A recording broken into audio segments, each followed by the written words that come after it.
गूंजे गली गली, गूंजे गाँव गाँव है,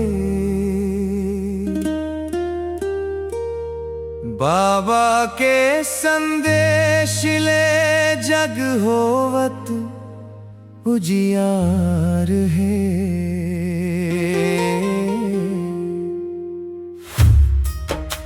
सत्य के ज्योत जलाए मिटाए अंधियार है। जय होवे सदा सतनाम के,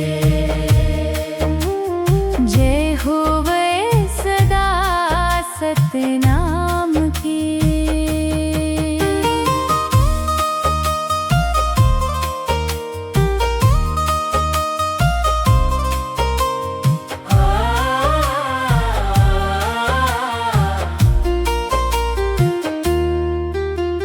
चंदा सूरज गवाह है बाबा के उपदेश के, मानवता के राह दिखाइस मिटाइस भेद भेष के।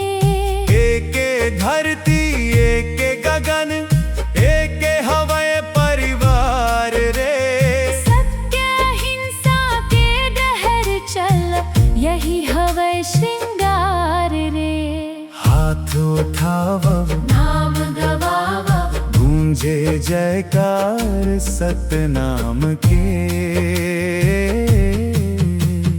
जय होवे सदा सतनाम के, जय होवे सदा सतनाम के।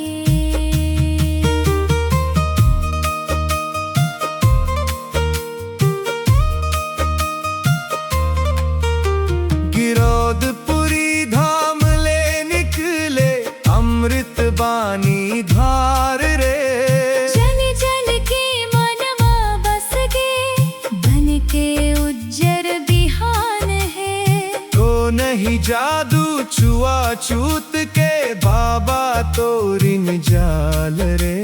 सत्य के रद्दा मचल वसंगी यही हवे कमाल रे। नाच गावे संग संग सब बजे महिमा सतनाम की।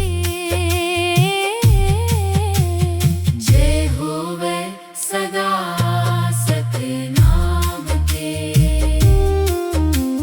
जय होवे सदा सतनाम के।